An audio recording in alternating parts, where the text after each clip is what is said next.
plaisir de nous retrouver, mesdames et messieurs, Gramik Legrand, comme toujours dans votre émission Totombola Mboka, la TVSCD, télévision selon le cœur de Dieu. Merci beaucoup à vous tous, vous êtes nombreux de nous suivre de partout chaque jour à partir de 17h30 na chaîne Abiso et Nzambe, chaîne Akito Talara, chaîne Nzambe.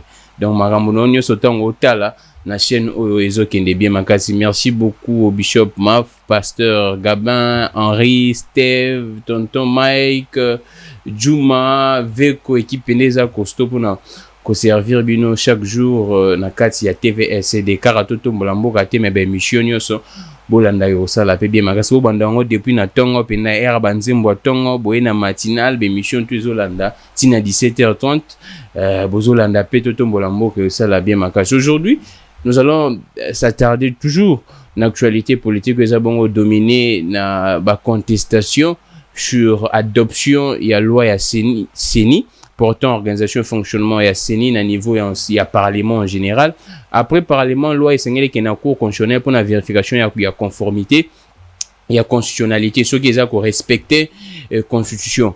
Tokolobe la paix, mon konzambo kaza bongo na Goma, mon konzambo kaza siko na Goma akoma qui depuis samedi, boye bi information na mon konzambo ka kendaki compte tenu après éruption volcanique ya Niragongo mokonzambo akendaki pour assister ba sinistré et à cela qui point de presse dimanche lobi à cela qui point de presse nakata point de presse mokonzambo ka alobi makambu ebele nakata makambu wana mokonzambo ka profiter ça la bilan à mi-parcours alobi qui effectivement a satisfait yemoko na ba résultat il y a état des sièges déjà produit ba localité belé ba juango ba force nabiso ba force loyaliste na biso FRDC ba botoliango ba repousser ennemi et mon konzamo a selpe constat que activité ba milice est commis faible bien que moi makambo pezali ye belé ba tuerie za ko continuer même ba FRDC na biso pe bo sala musala to beta masolo wana nyoso na mwana mboka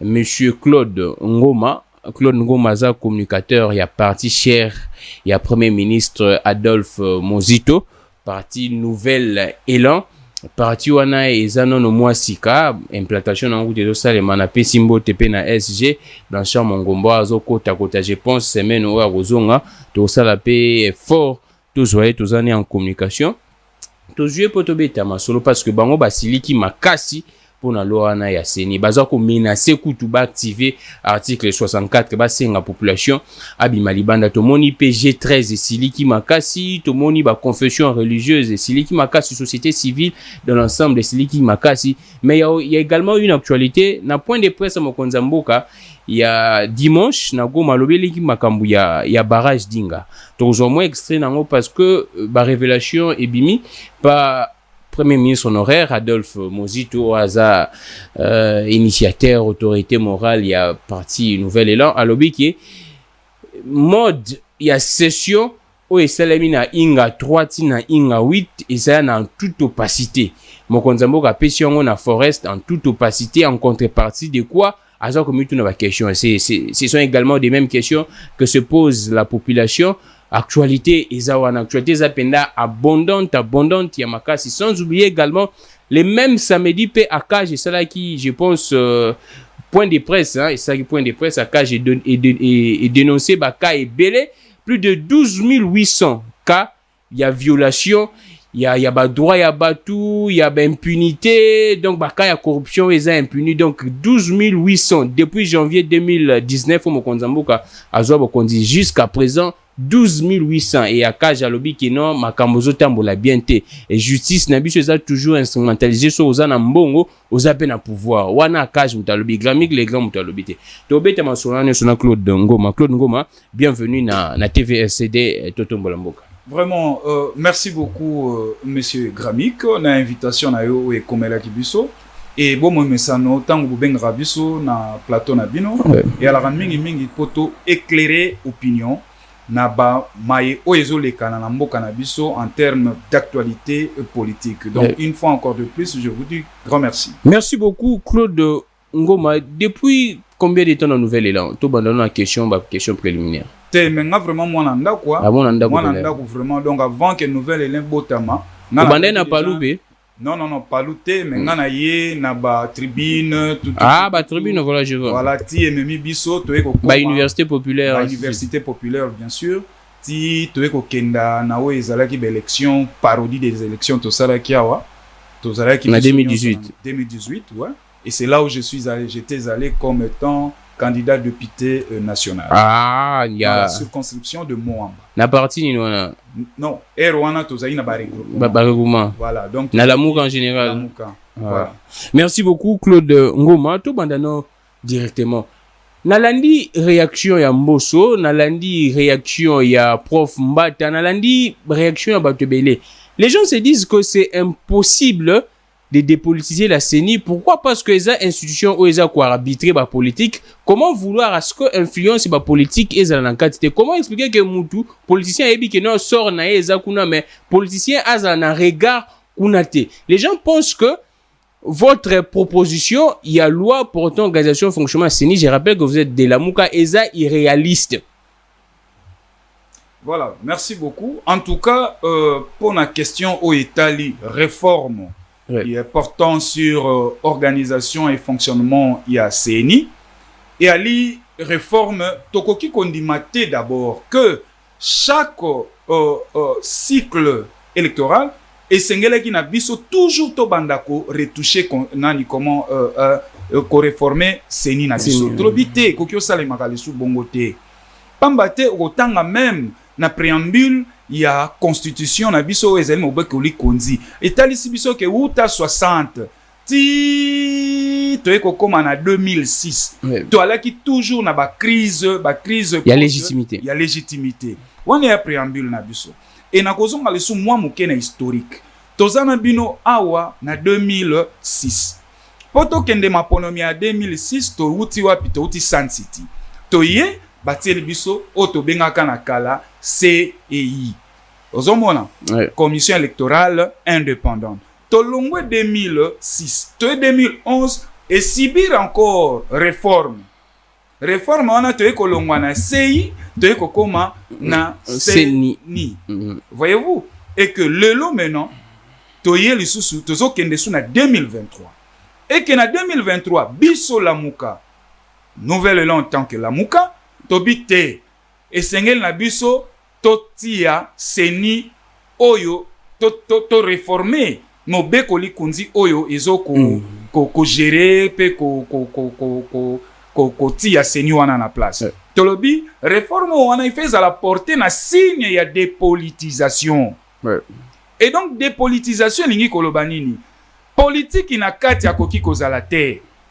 Mais les gens pensent que c'est irréaliste ou bien soit c'est surréaliste. Te ndekogramik zela na expliquer au malamu. Nino biso tolingi na kati ya ba réforme oyo. Et ali nini nako beta sete. CENI ali net arbitre. To bengi organe indépendant. Ye azali arbitre ya nini? Arbitre ya compétition au ba politique ba ko kenda komekama. Ozomona, azali na rôle munene ya ko kata. Alors, na kati ya CENI wana, tala ndenge bango basali, uta CENI ekeiti to eko koma nango lelo, politique azaka toujours na kati, ye azwaka oto benga la part du lion. Et que mwandambo kaka ya société civile bayako komona bakopesa confession religieuse kaka présidence apamba. Et puis, na bureau, kuna et na plénière etondisami lisusu na bayi kaka politique. Et que l'on la plénière, tina bureau. Tala lelo eloko biso to telemela mobeko yo. Mobeko to telemela ngo na nini? Na bandi na yo nano. Tala na niveau ya plénière. Na niveau ya plénière, basali nini? Babakisi nanu 2. Ezaki 13, babakisi 2, bakomi 15. Na 15 wana, bati 10 politique. Contre 5 bakouta na ngambo société civile. Babakisi bango kutu à l'époque bazaki toi dans la société civile. Oui. Babakisi tu sali 5 non? Babakisi sali bango sali 5. Oui. Mais 5 wana soko zu bango contre 10 ça ne représente rien. Disproportionnalité. Ozomo lango esika tozo kende. Alors, tolongwe wana na plénière, toke na niveau ya bureau. Là où c'est plus grave encore. Bureau bali 7 membres. Na 7 membres bali na bango na bureau, 4 membres bako uta wapi? Bako uta na majorité. 2 membres bako uta wapi na opposition. Donc, ça la calcul, bah, politique, bah, déjà 6. Puis, moi, quoi, dans la société civile, et ça, le nombre est à 7. Ndekonangaï. Yebisangaï, bah, politique, bah, kokota na seni. Bazali, recommandé na ba parti politique na bango, po ba kenda ko batela ba intérêt. Ya ba parti na bango. Donc, casting e ko sale maka. Yo batindi okuna soko komi kuno ko sala makambo yo parti no asenga kiote, on va te retirer confiance. Ozomona. Et na yango biso tolobi boye. Na kati ya seni. Politique à koki kozala te. Na plan de réforme, na projet de réforme na biso to proposaki. To senga ki boye na kati komami noir sur blanc. To sengi ba prela na biso le 8 confessions religieuses. Bango nyonso isengeli batinda ba candidat moko il faut bazala 8. Na bango 8, bango nde bakosala présidence tournante. Ya seni. Ozomona. Tolongwe na ba confession religieuse na biso. Tokiti na niveau à plénière. Na niveau à plénière tolobi nini société civile dans sa généralité. Peu importe ba clivage na bango société civile opposition société civile proche du pouvoir, bango nyonso to benga bango société civile. Bango baya na plénière. Ozomona. Et okoya ko remarquer que même na kati ya plénière wana politique a kozalate. Wana makanisi na biso. Na ke na niveau ya bureau. Okomona na bureau topesi kaka responsabilité na société civile. Et oko remarquer ce qu'on a bureau to sali nini na bureau pouvoir makase ezalaki ya secrétaire exécutif national yende mettre à jouer yende mtalamba kesika fraude utaka makamunyoso utaka esika eza lelo mwana mboka Ronsard Malonda oui yende mettre à jouer organe technique pratiquement voilà. Et alors, azana ba pouvoir rebelle. Nango biso tolobaki tete, to réduire pouvoir wana. To réduire pouvoir à seno wana. Tala na mokuse un peu oyo na koki kotalisa na ba imboka pour que ba lobate que biso la muka to kobanga maponomité. Alors Claude Ngoma, to keno siko malembe. Ngana ndi professeur Mbata. Professeur Mbata lobi boye.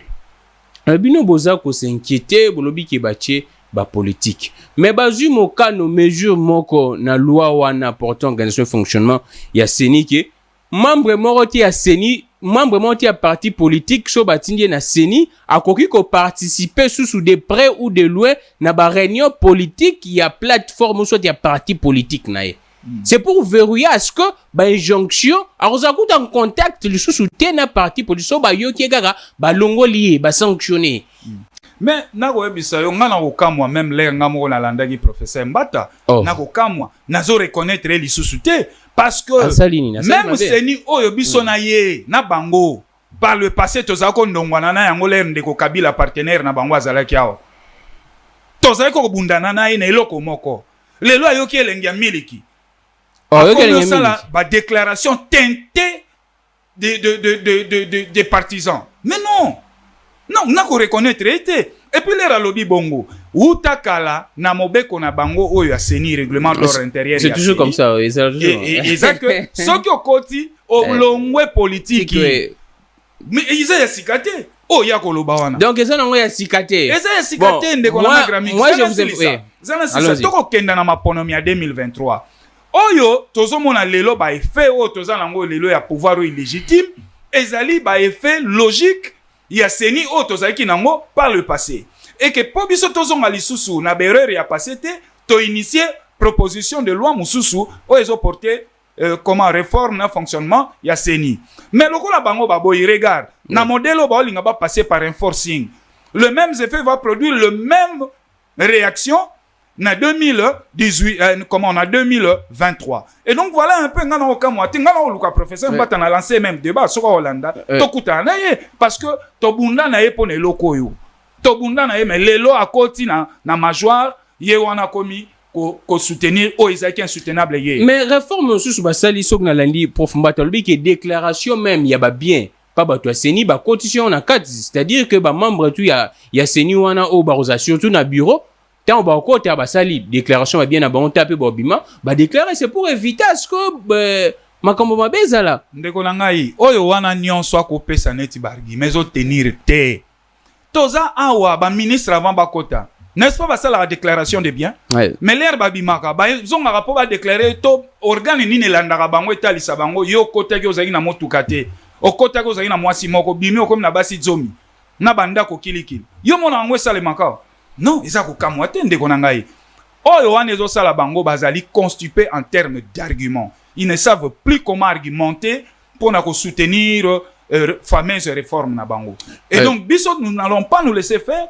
Biso tozawa na population tozo tala bango et tozo senga toujours na population za la vigilante. Claude Ngoma, tout vandara non wana makambu ya proposition. Les gens balobi par quelle magie parce que biso tout ebi société civile na biso UTP ko no bango ezana no FOD. Par quelle magie même si totie société civile nyo son bureau ndenge bino bo proposer na bureau on reste avec la société civile dans son ensemble et na plénière on pourrait retrouver des politiques. Alors par quelle magie bokoye bakeno membre de la société civile aza FOD te na parti politique songolo si on biso tout la société civile na biso ba parrain na ce sont des hommes politiques. Oui, mais pas na biso tolobini. L'air tozo responsabiliser bango na ba prélat na biso. Ouais. Ça dit oyo nyonso ko ya après 2023 après les élections. Soki mutu koti ça ne sera plus les politiques, nous allons plus nous tirer entre nous. Mais moi, déjà. Biso, attendez, hey. Biso mena mokumba wane kozana mapeka ya ba tata molimo na biso. Na bango bayi société civile. Ozomona, il n'a pas ce exemple. Tozala kiawa na 2006. Paix à son âme, le feu Malumalu. C'était un homme carré. Vous voyez, probité morale irréprochable. Mais les racontes na katia ba politique, il a été dilué. Il a été dilué, avalé complètement. Tolongwe to na ngoy mulunda, ndenge moko. Nanga ne disons kutu kolobate, ye kutu azindi kutu gut na katia océan. Diacre. Voyez-vous? Ouais. Et donc, biso tolingi à ce que cette fois-ci, ceux qui mbutu koti na maponomi, total ke ba tata molimo na biso nde ba porter fardeau wana. Mais Claude Ngoma, prof Mbata lobi azako comprendre binoté. Batiki na tête ya Seni muto société civile. Donc c'est à lui la dernière signature pratiquement. Il y a muto signé à Souka. Donc bozana pourquoi s'inquiéter aussi longtemps muto société civile ndeye muto azana signature ya Souka. Nazo biso ke oyo nyonso professeur Mbata zo pousser comme argumentaire. Zo simbate ndeko na ngai. Tozalaki awa nani azaki na signature asuka nanga te nanga zaina azai politicien te au tu as balobi que les choses ont changé régime asikeye non ndeko na ngai régime ango ya sikeye c'est plus le cas avec les régimes passés na eloko na ko lela na ko kamwa awa ezali ke bandeko na biso ya IDPS o lelo ba na pouvoir o lelo ambassadeur na bango prof Mbata akoleka butumo na ba média pour que a pesa o ezali lokuta na o bauti ko sala ko boutique na o etali réforme ya Seni biso na bango to bundaki apona Seni oyo avant tokena na mapono mi ondeko Kabila zalaki atotika ki ekimia te oyo lobby biso na bango to ala ko bunda lelo bango bakomo soutenir yango et donc no kamwate parce que balangwe miliki ils ne savent plus quoi faire pas na bango ils ne sont que là pouvoir pour le pouvoir point barre. Alors Claude Ngoma déjà loi est commis adopté déjà dans le Parlement dans son ensemble les autres qui ne cours constitutionnel pour la vérification en conformité la composition et la cour constitutionnelle wana on pourrait déjà en tout cas s'imaginer la suite la conclusion que la cour en tout cas sur 100% 90% déjà d'avis aux alaké cour a rejugé loi conforme parce que déjà rencontre il y a week-end il y a semaine notée mais week-end écoulé Primo Konzambora yambaki ba sénateur a ebise bango effectivement basa nombango pour que ba adopter le l'Assemblée nationale et adopter loi na ya Seni parce qu'on a besoin de élection et ça m'a bien na 2023 déjà na ndenge lecture des faits au salmezo la kisake loi na et vous allez promulguer par Mokonzamboka parce qu'après cour constitutionnel c'est que Mokonzamboka a promulgué. Qu'est-ce que vous prévoyez la Moukabosala aussi longtemps vous contestez toujours cette loi? Non, c'est-à-dire on a lobby que biso to ali na peuple. Oyo mais jusqu'à présent ça qu'on s'est prononcé te peuple ngo. Nazoya. Oyo bande ko na biso ba ko sala bazo luka ba leka na forcing. Ba sali déjà première étape na deuxième étape. Pana bango c'est déjà carré. Batikali obé na cour constitutionnelle pour ba kende ba valider yango. C'est déjà acquis la cour là. Voilà. Oh, biso na ba réforme na biso tozala ki koloba yango pe to koloba yango to kolembete.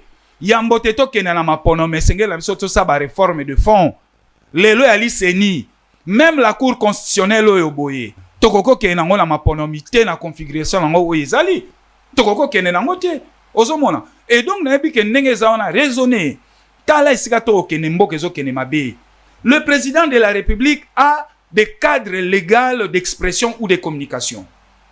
Mais quand à chaque fois vous avez M. Tshilombo qui appelle ses parrains et ses pères de l'union dite sacrée, la fois dernière c'était les députés nationaux, pas plus tard qu'avant-hier c'était les sénateurs. Et Bazo Sangala Ndengwana, oubliant même que nous sommes dans le principe de séparation du pouvoir.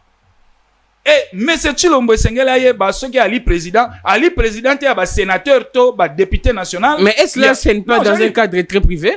Non, même dans un cadre privé, quand le cadre est comme ils dans un cadre privé, mais les commis formalisé en gros. Tu vois un peu, formalisé en gros. Quand le président de la République va faire appel aux députés ou aux sénateurs, il va leur intimer l'ordre que voilà, Bossala na lombango pour na réforme ou union. Ce n'est pas son rôle. Nous sommes dans le principe de séparation du pouvoir. Ce n'est pas son rôle, monsieur. En marche machine nini parce que makambu ya machine ya machine à voter za pe karaboy. Machine à voter bolobi nanga akangami nango tipi bokende kaka na élection machine à voter. Qu'est-ce que vous pensez tant que la muka pour que bossa la face dans situation parce que loi déjà promulguée, déjà adopté na parlement. Ezo kende na vitesse moko à sens unique et que biso Lamouka, les organisations... vous comptez des marches. Mais voilà, qu'est-ce que nous pouvons encore faire? Qu'est-ce que nous pouvons encore faire? L'expression populaire.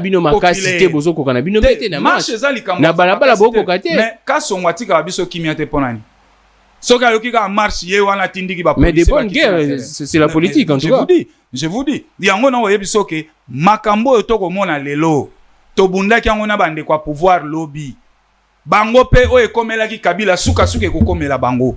Balangwa miliki te. Donc la muka bolobi ke soki ba s'entêter, beaucoup recourir ndeng bolobi ke article 64 beaucoup recourir na peuple na balabala. Sala toko faire échec na loi wana. Peuple nde mutaza patron.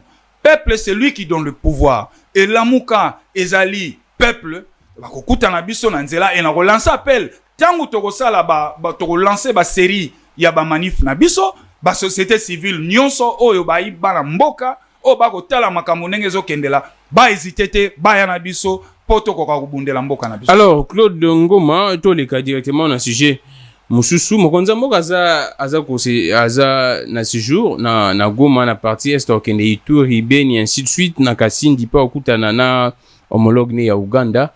Malamu, bien que ya musala non ekompena na sukate parce que jusqu'à présent ba tuerie zo continuer mais ba localité pe ba mapinga na biso baza ko boto lala esengele biso tupe to saluer parce que pe kimia na est rozala pona biso nyonso. Alors Claude Ngoma tangu mokonza mboka sali a tenir point de presse nezaki lobby a comment samedi ba bazalaki ko yambe bazalaki pene belé parce que bazalaki ko zela mokonza mboka depuis longtemps. Mokonza mboka komi lobby asali point de presse naza satisfait na action ya mampinga na niveau ya est état de siège kende malamu nde mokonza mboka lobby. Bien, merci en tout cas moi mboka Gramiko na vona kota na question na yo ti ko tunanga par rapport à séjour ya monsieur Tshilombo à l'est ya pays na rozonga moi muke na point de presse na ye asalaki samedi ya mbote ya kamata avion na ya kenda est na kozwa esika oyo atelemaki pona rapatriement ya makambo ya barelika Lumumba donc o ezali lembo ya Lumumba. Alors ndeko na ngai e ali pasi kotala bandeko oyo boye bayi na pouvoir en face na biso bayebi eloko te ndeko histoire ya l'histoire rapatriement ya Lumumba eza action saluer non Lumumba n'était pas n'importe qui.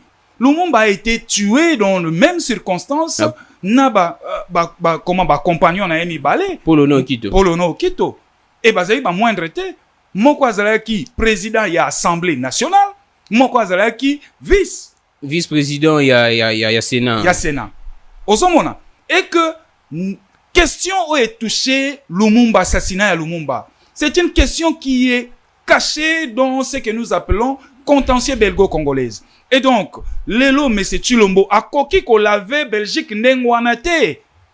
Mais mais je vous dis, Azo l'avait Belgique par un simple geste de retrait, Yabarelik. Et encore, il y a une question qui va se poser. Est-ce que Lino Wana Lumumba, Basali teste ADN, est-ce que la République démocratique du Congo a saisi les instances internationales pour que Basala teste ADN, Toeba réellement, oh Wana Aleki Lino Lumumba? Mais parfois, Basala qui ont des ça, non? Te, Namboke Yala Likamba parfois te. Bako Tatone. Lumumba, ce n'était pas n'importe qui, je vous dis. Et quand il est à Kamati, à Keobena, relique ya Lumumba, bon Polo Okito, ba famille na bango. La Belgique doit réparer. Mais héros reste Lumumba, non? Mais non, même quand on dit héros reste Lumumba, l'histoire de notre pays, Lumumba l'avait bien dit, mon cher ami. Il doit s'écrire au Congo. Biso Mokonde Sengelito Komayango. Tango batie Lumumba héros national, bongo Polo na Okito. Pourquoi 2 poids 2 mesures? Ou soit tous en face à bateau, oyo, bayebi histoire était, bavana na poto. Alors, état de siège, les chefs de l'État est satisfait, bilan mi-parcours, lecture et zandengeni. Mais satisfaction na ye, ozomo na ngote keza cohérenté. Eza cohérenté. Mais la localité belé, banzele belé, je vais vous dire, état de siège, action ou résultat. C'est là où nous devons tabler. Allons-y. Vous comprenez? Et donc, hier à l'obi nabiso d'abord à tracer bilan. Ce n'est pas d'abord il a yé mon konzamboka ça la bilan état de siège. Et bon on en est. Tozo kende wapi? Mais c'est lui qui a décrété, non? C'est lui qui a décrété, mais c'est pas à lui. C'est pas à lui. L'armée est organisée.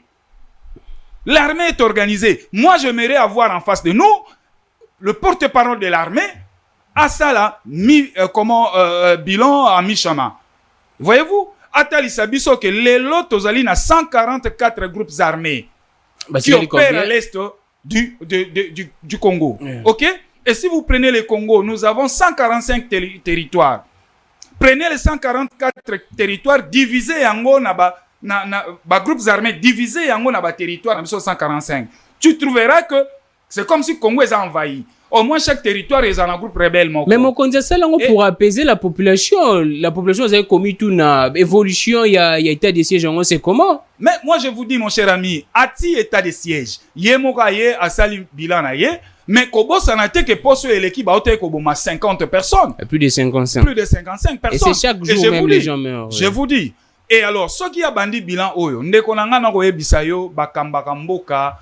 Tepona bakata ke balete pona sengo ya komona mboka ozomona kozwa pouvoir te pona tapis rouge te yambote okota na pouvoir yeba o yozo me manager besière na yo comme solution to alaki na e awa Kabila tikala obomate bande kwa IDPS bango nyonso pa le passé babomi ale c'est Kabila qui tue babomia c'est Kabila qui tue donc lelo petit c'est que dazo boma il faut alors mais biso tout bande ko senga batu tuti na est kuna na goma mokonza mboka kita mais finalement mokonza mboka kiti esengeli to saluwa ngona ndeko na ngai mokonza mboka kiti akei na période nini tango bato nyonso bakufi volcan donc aye na retard akei na retard et puis noko yebiso opportunité au kenda na ekuna amemini parce que chef à gouvernement monsieur Jean-Michel Sama il a déclaré tout que le gouvernement a besoin d'une enveloppe à la hauteur de 8 millions de dollars.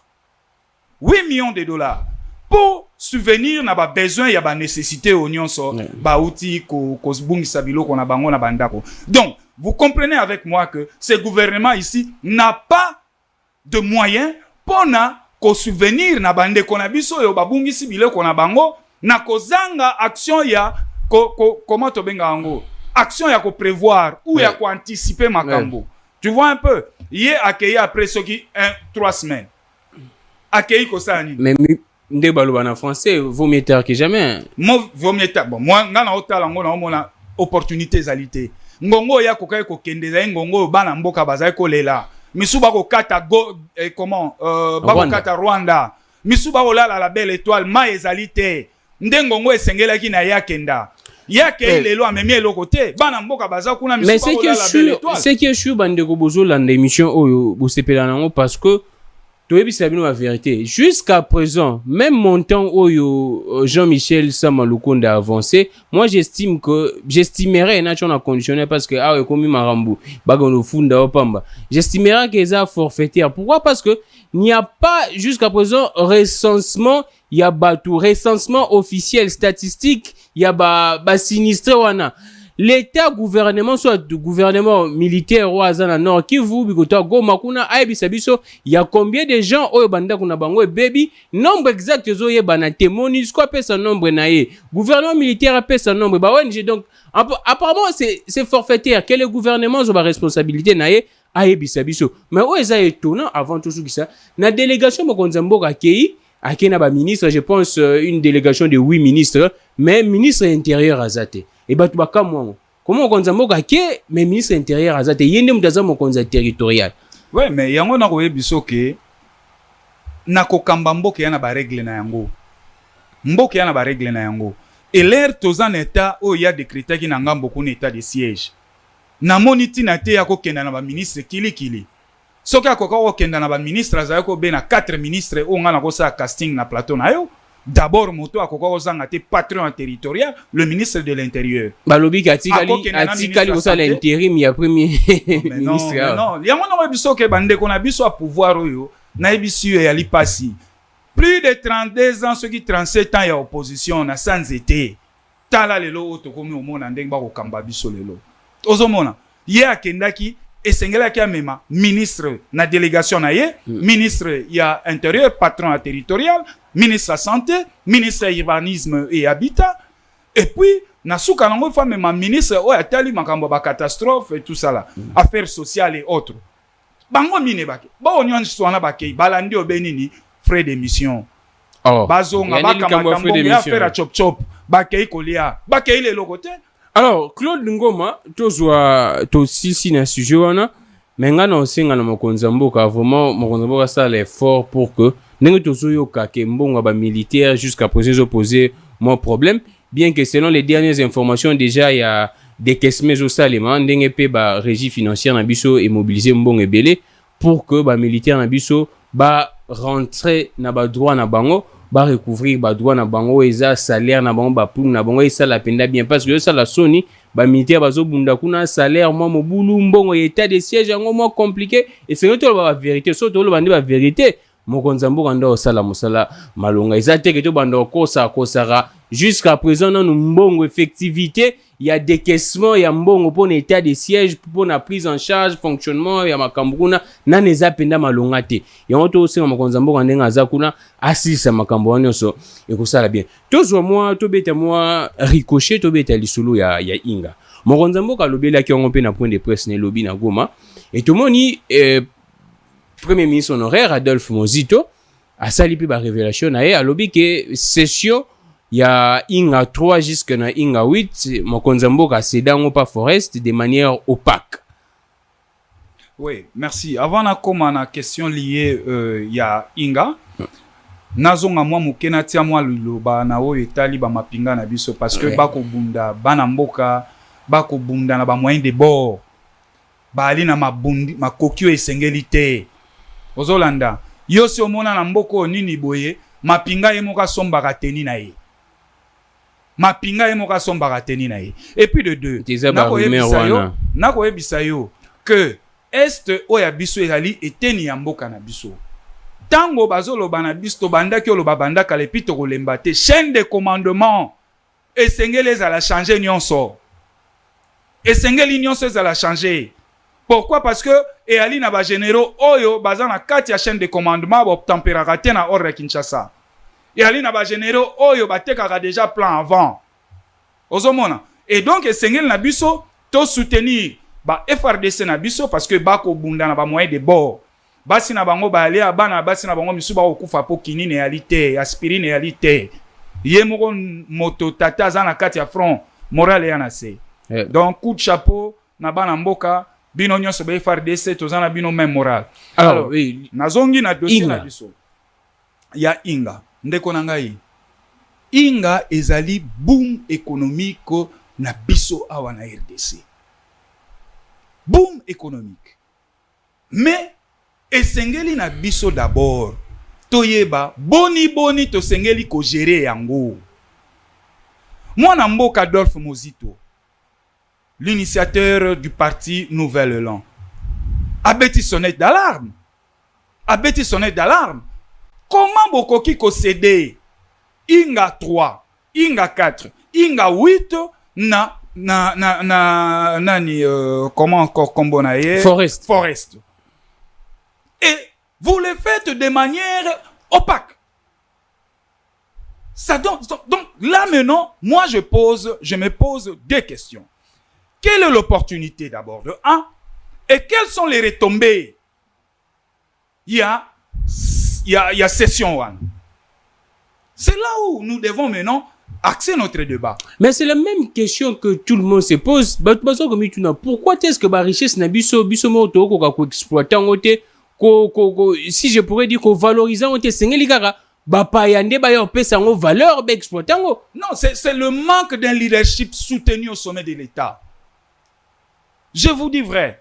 Mais c'est un travail qui devait se faire à la longueur du temps, non? Depuis Nathan Wakala, ceux qui bango basala misala mais les héros de aujourd'hui, mon cher ami, si vous prenez Inga dessert la RDC en termes d'électricité, d'énergie électrique, à peine 18%. Ouais. Allez-y comprendre. Et quand vous prenez Inga 3, Inga 4, Inga 8, ça vous produit une capacité énorme de 100 gigawatts qu'on doit capitaliser. Et quand vous prenez le grand Inga, avec les transports de l'énergie que nous donnons aux pays de la sous-région, voyez-vous que c'est de l'argent que nous pouvions aujourd'hui capitaliser pour construire, donner des infrastructures, d'autres infrastructures électriques ou énergétiques pour que chaque province ait au moins barrage naï. Voyez un peu. Alors, par manque d'un leadership soutenu au sommet de l'État, talandenge bazo memabiso. Balobi que c'est un partenariat win-win parce qu'après révélation il y a mon amboka Adolphe Muzito, namoni président c'est réagir à travers la structure nango ba tchaki wana pona makambo écologie ainsi de suite. Balobi que un partenariat win-win. Et puis Nakatuana, si je pourrais même lire, Balobi, Nakatuana RDC va bénéficier. Notons que selon les schémas des FMG, avec toute l'électricité qui sera produite sur les sites d'Inga, la RDC pourra produire environ 8 millions de tonnes d'hydrogène vert pour la protection de l'environnement. Mais, mon cher ami, ça, ce ne sont que des chapelets d'intention.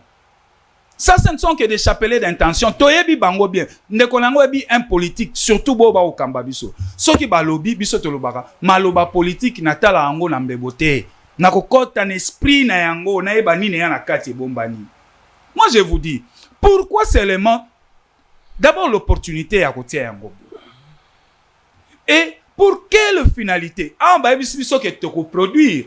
À bénéficier à combien de 8 millions de tonnes, je pense. 8 millions de tonnes d'hydrogène vert. D'hydrogène vert. Là, ça touche l'écologie. Ok, mais ça chapelé d'intention. Mais nous tous, qu'est-ce que nous voulons? Que les choses doivent se faire dans la beauté de l'art. Pourquoi il y aura opacité autour de cette session?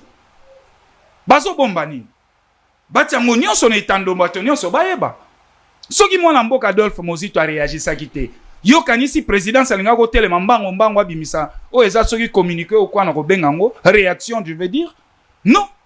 Et donc mboke kamba makabo etende ko nangai mboke yana ba règle nango ekamba maka tango bo ali na moto aza na sommet ya mboka vision mon côté ali pona mboka union sacrée ba hotel service bato bazela ki yango abana mboka bazela ki yango neti kozonga yeso mais l'air union sacrée tiami baye ko mona ke c'est creux c'est vide il y a rien ce n'est que des slogans.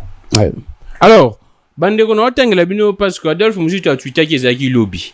Adolphe Muzito na tweet na ye botala bato baza na Twitter obetika Adolphe Muzito Romona a tweeté ki avec la cession de toute la capacité énergétique du pays, parenthèse 100 gigawatts, je pense Inga 3, Inga 4 jusqu'à Inga 8 et autres sites, Tshisekedi aliène en toute opacité la souveraineté de la RDC. Tweet ya liboso ezalaki wana ezali deuxième tweet. Tweet ya liboso ezalaki Inga avec mine donnée en hypothèque, Tshisekedi vend les sols et les sous-sols de la RDC à Forest en se substituant au gouvernement. quelles sont les contreparties? Ndenge a mituni question a. Biso pe toza komitu na question, population ne se pe aza komitu na question parce que population de osala ki mokonza mboka sala mosala bien.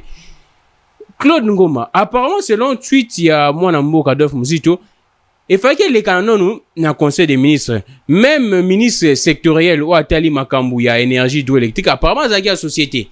Qu'est-ce qui se passe? Tout le monde a équipé makambu récemment et ko zongela ngai makambu kaka ya ba contrat ne signamaki na présidence. Lecture na weza ndenge nini? Voilà, makambu ya port en eau profonde. Ya banana. Ndeko na ngai na koloba yango awa, gérer c'est gouverner c'est anticiper. Mboka eza na ndenge nango etambolaka. Ozomona tango mwana mboka Adolphe Muzito abeti sonnette d'alarme. Abisi bino ke opacité ezali na kati wana. Donc opacité lingo olobani ne lokwa to na lingala en émission, moi flou ezali molili ali. Et ce qui flou ezali, c'est que Koli est en assima. Je vais vous dire, c'est un projet qui doit engager le gouvernement. Mais quand cette question sera résolue, discutée et résolue au niveau de la présidence, ça pose problème. Le ministre sectoriel ne même pas saisi. Est-ce que le ministre Wana Bazako a accusé l'entièreté? Parce que c'est ça également le problème. La même situation a été arrivée dans le port en eau profonde. Il y a Banana Bazako a accusé le ministre sectoriel Azagi na moi retard. Surtout à l'époque Bazagi na FCC cash. Il y a moi la présidence a récupéré la situation. Bien que ça pourrait être en violation, mais on dit que les saluts du peuple et la loi suprême. Non, mon cher ami. Même si le ministre sectoriel peut être légèrement en retard par rapport à X dossier ou X urgence. Mais l'administration veut quoi? Il y a un rappel. On doit rappeler alors le ministre. Voyez-vous? Et mais il n'appartient pas au cabinet du président de la République de traiter Makambo au État du gouvernement Mobimba. Non, c'est usurpation de pouvoir. Et aujourd'hui, maintenant, moi, je vais vous dire, mon cher ami, ce qui lobby est traité à la présidence, qui va répondre au Parlement? Qui va être responsable devant le Parlement? Le chef de l'État n'est pas responsable. Donc voilà un peu. Nakotali sayo bande konabiso en face. Oyo bako kambabiso ya régime oyo, bako kambabiso na ndenga usu. Alors, bandeko na bozola na makambo toloba awa ezate pona ko critiquer mokonza mboka, ezande pona ko tonga mboka. Botika no phrase wana ke bozo critiquer mokonza mboka, bolingi mokonza mboka te. Tolingi nde mboka, tozo sunga mboka. Mokonza mboka esengeli toyeba makambo ndenge zo eka mboka.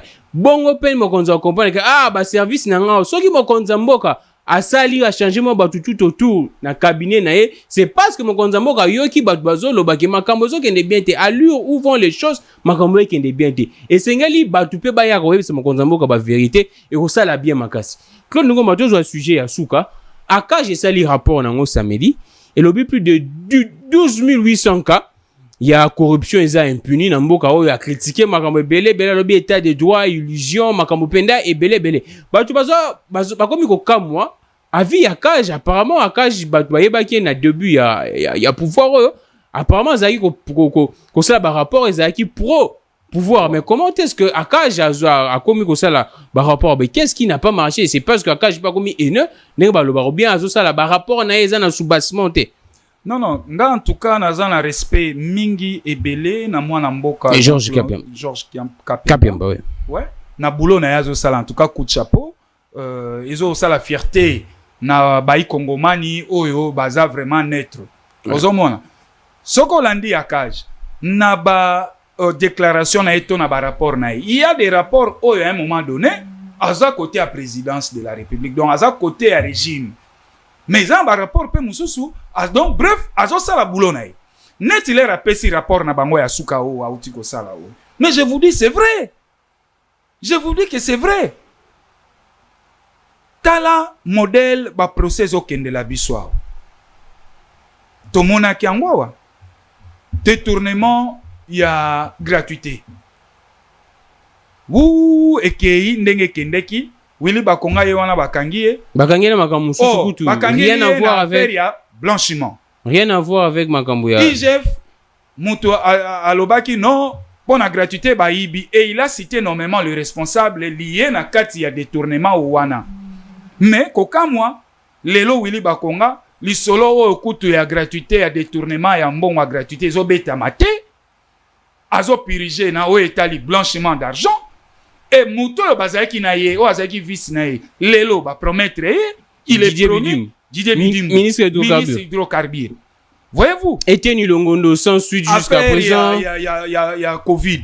Jusqu'aujourd'hui. Et là, comment on il y a APLC, on a Balongo, les Kamoussala, Batiki na bango, il est proche, il y a président, on a Lobo. C'est ça. Donc, au yel sous la niveau à Sekopé, baye, bazui, comment, les inspecteurs, il y a Sekopé, ba condamné bango. Bazui, directeur, il y a Sekopé, na inspecteur, il y a EPST. Il y a EPST. Voilà. Ba condamné bango pour détournement, il y a mbongo ya gratuité. Ouais. OK. Mais le patron, 20 ans. Hein? Oui, 20 ans chacun. Mais le patron de l'administration, c'est qui? Le patron de l'administration, c'est le secrétaire général. Voyez-vous? Et donc, moi, mon souhait, c'était que d'avoir Willy Bakonga, Didier Bidimbu, le patron de l'administration, le secrétaire général, de venir comme étant des témoins renseignants. Mais modèle, même qui procède, on a la web, ils passent. Et passent. Et moto azaki na kati moko aza na prison bakonga yo wana aza na prison na éviter ce qu'a fait en OP et kozonga les sous à détournement et à faire gratuité mais Didier Bidimbu il est là il roule Gironval Jeep et autres ministres balobi que justice jusqu'à présent zakara na maboko ya bato ba na mbongo influence politique et l'équipe makasi balobi justice na biso eza na mbongo te frais de fonctionnement ezate batangi pena makambo belé bana mboka bozolanda nga bo sa l'effort beti ataka na Google elo nga pe na reprocher na ba congolais ngwana oza na méga pour na télécharger ba film pour na hôtel ba série mais pour na landa politique oza na ngote beti ataka na Google akage rapport ya akage Jérôme ya samedi balobi makambo tout justice mbongo ezate ba bureau infrastructure ezate donc makambo belé retard dans les dossiers makambo belé état de droit l'air ba ko yebisa biso état de droit oyebi d'abord lelo toi ba magistrat o bali mal payé. Mal payé. Et quand même na ba bureau na bango. Conditions y a travail za malamute. Dis-moi un peu, moto esengeli akatali kambondenge zaleli. Yende sengeli botie na ba condition oyo esengeli. Na ko biso soko tali bazuzi na biso ya limawa. Ba condition ba vendre nango na mosala na bango et ali seulement po bali ba na mboka balingi mboko yo. Mais na kotala na kati na ko biso ya limawa zuzi azali na salaire malamu te zuzi azali ata na crédit te na longwe na o etali bazuzi tala ba bâtiment na biso kenda na ba parquet na biso tala ba travail modèle ezali ozomona okokoto kotala ba dossier monsieur elata ba poussière titre. Merci beaucoup Claude Dongoma tokomi donc ndeko na nga pona chité na ko biso état de droit ezali ba kote ke la biso mo pepe. État de droit, état de droit. État de droit, il y a solo, ndeko nanga gramique. Et ali pesanga mai, pesanga courant, pesanga kolia, yangwana nde to beng état de droit. Claude Ngoma, 1 minute kaka. C'est 15 juin, procès verdict. Il y a procès en appel à Vital Kamerhe. Vous étant canaliste politique, lecture dans les années Vital Kamerhe pourrait recouvrer sa liberté ou... Bon, par principe... Tant que le verdict n'est pas tombé, Nakoki, Kosala commentaire, pourquoi de père a influencé le jugement. Mais à la lumière, il y a procès en appel. Mais à la lumière, il y a procès en appel. Ce qui n'a qu'à à moi, Liloba, Ngai, Namonaki déjà que ministère public, Oyo, Azalaki na premier, na premier degré, Oyo, Akabwanaki, Namwana Mboka Vital Kamerhe, na appel. Au sentir position, il y a un ministère public échangé. Mais avocat, il y a Kamerhe et Babimaki, non? Oui, Babimaki, mais au sentir que le ministère public a évolué, Mouké. Encore que procès Hollande Konangaï. Et il y a procès Mokonga Obengango, il y a procès Moko politique. Mais il a détourné selon la justice, il a détourné bon. Selon la justice, oui. Mais bah, où tu détournement intellectuel. Communiqué, monsieur Zalaki, n'apporte à l'obito, Biloko Yali. Là, c'est le gouvernement d'ailleurs. C'est le gouvernement. Et d'ailleurs, le gouvernement s'empresse à redédouaner Biloko. Super que. Non, pas Bateka. Mais est le gouvernement devant le cours des tribunaux internationaux. Oui. Donc, tout ça là aussi, ça pose problème. Maintenant, au regard à Biloko et comme l'apport à l'obito, Kassumbale, c'est autre. Si vous voyez, que Vital Kamerhe a réellement tourné, détourné, oui ou non.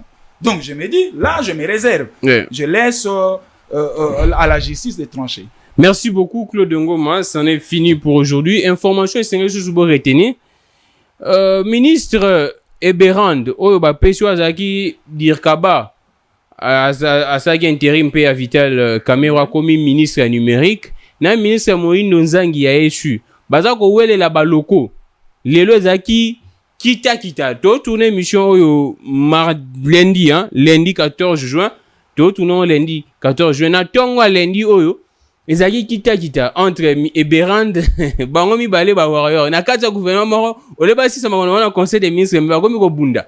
Donc Eberand a délocalisé a bengani kutu a délocalisé te a bengani a chassé à mettre dehors batu ya ministère ya échu na baloko na bango ya lobi ke baloko wana soki komi ya ministère ya numérique to ebiti et puis ministère européen ya numérique ba créer to ebite soki basali ole basala makambu en amont bazosala makambu en aval parce que jusqu'à présent ba bureau ya ministère wana eyebanité esikeza eyebanité makambu ebele pendeza wana donc actualité za ya wana. Merci beaucoup Nabino Nyoso José Belé. Oui. Grammic na tia mo eloko moko esikana na ko talisa yo l'air na ko loba ke bande ko na biso pouvoir ya lipasi. Ba créer ministère mususu ministère ya sika numérique mais babosani bâtiment alors makambo za mo compliqué ezo yebana pété ba prérogative na bango entre PTNT ministère ya numérique wana ezo yebana en tout cas mokonza mboka kosunga mboka nde yangoyo kosunga mboka yangoyo. Je pense que mokonza mboka premier ministre Sama Lukonda azana mokonza mboka kuna je pense bakosala makambo nyonso pour makambo ça parce que ça la soni comment est-ce que deux ministres ya même gouvernement baswa na bongo zo sala penda bienté. Merci beaucoup na bino so bozara chaque jour na 15h 17h30 plutôt pour na Rolanda émission na biso totombola mboka. Je suis Gramic Legon. Continuez toujours à suivre cette émission chaque jour. Yebisa Muninga yebisa ndeko na yo mutu o bobetane lisolo politique na balabala yebisa kendo omona ngai na betara na politique wana na balabala c'est parce que na ndako na zonga na landa totombola mboka osala bien makasi panza sango o tolingi égoïsme na kati ya totombola mboka te zala pena motema malamu kabola totombola mboka lokola communion ya ofele so mutu kaka zaka congolais kabola totombola mboka ndenge na église za so zaka mutu okula communion olia communion. Merci beaucoup na Henri, merci beaucoup na Steve, merci beaucoup na Juma zaki partout na ba caméra na régie to kiti na ye marombe ya groupe courant o esenga to lobela bato asnel courant mobulu. Merci beaucoup pasteur Gabin Bishop Maf. Merci également à Claude Ngoma, communicateur et Nouvel Élan, parti cher au Premier ministre Adolphe Mozito.